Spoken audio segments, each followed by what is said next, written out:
starting with Top Gun Maverick. It's being re-released December 2nd to December 15th. So is this announcement surprising considering it just came out over the summer? Nothing in the Hollywood distribution strategy is surprising anymore. 5 years ago, this would have been surprising because everything was so entrenched in how movies made it to the public. This doesn't surprise me. I mean, look, Hollywood is grappling for a direction here, and Top Gun Maverick was by far the dominant success story of the year. Not the biggest movie of the year, that goes to Doctor Strange, but it's by far the biggest success that everybody talks about. And so it makes sense for them to cling on to this theatrical run that it's having and try and boost it, because nothing drives attention to a movie more than being at the theaters. You can put all the posters you want on the subways and the billboards. A big theatrical hit is always going to drive attention. They're now looking forward to putting this into a streaming service. It's already dominated the box office news for this year. This could only help. Do you think that it's too soon To go back? No, again, the rules are completely rewritten. So again, 5 years ago, yeah, well, what are they doing? But now, it's not too soon because nobody really knows how all of this shakes out. Yeah, it could do well, and I know that there were some repeat viewers. My uncle saw it a few times. But it is going to Paramount Plus at the end of December. Do you think that this is a big enough draw, Top Gun Maverick specifically, to get people to subscribe? Personally, I don't. I mean, if you look at Disney Plus, which was new and really got a boost from putting Hamilton on there, but there were so many people who never got to see Hamilton. Even people who lived in New York where it was running. People all over the country, all over the world who never saw Hamilton, and it was the biggest thing. That was my first time seeing Hamilton, yeah. That was my first time, and I've watched it 6 times probably since then. It's great. Yeah. So Top Gun it's a different scenario where everyone in the world has had access to it, except in China, to see Top Gun Maverick. And so I don't know if it's going to be enough to drive people to Paramount.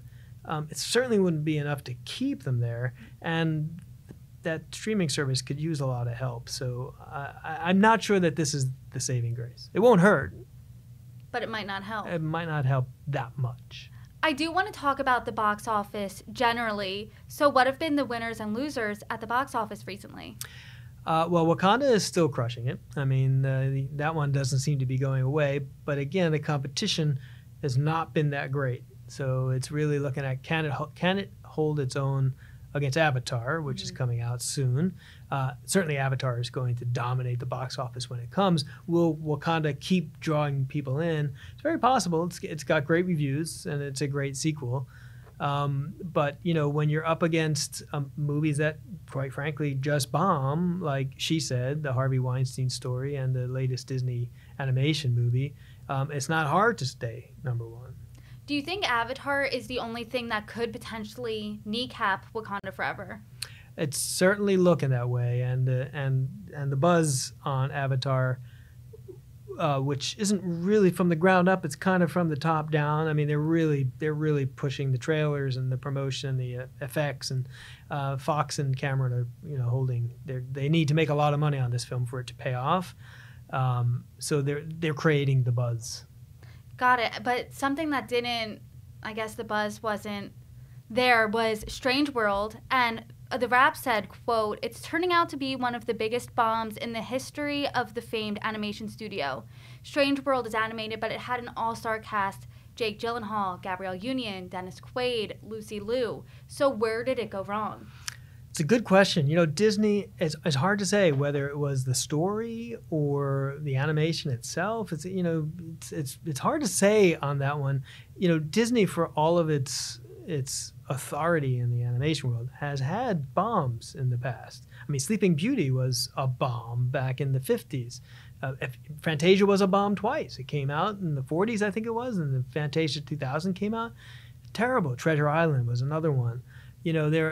But animation kind of goes in cycles. So if you're looking at something like Sleeping Beauty, for example, it was sort of the culmination, the apex of sort of the early Walt Disney animation years, and they spent a lot of money on it. It was the state of the art.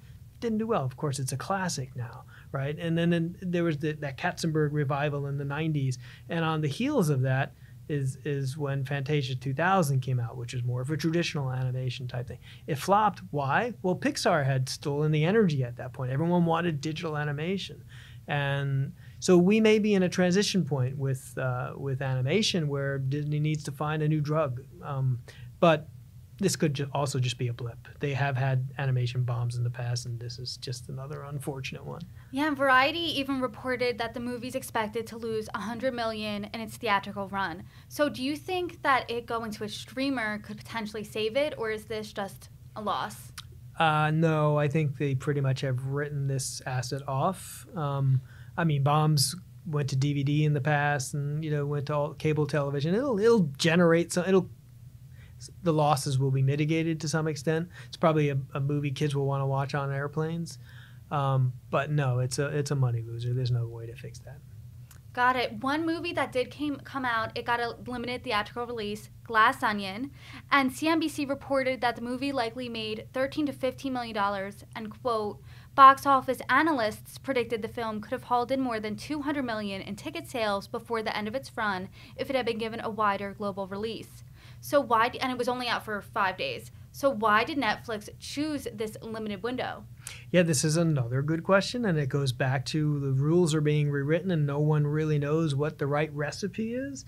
Netflix, even though it owns a theater and it's in the business of putting movies in the theaters, pretty much just to get Oscar nominations or wins, their business is to pull in subscribers and get them to pay as much per month and not leave for their streaming service. So on the surface, it makes sense.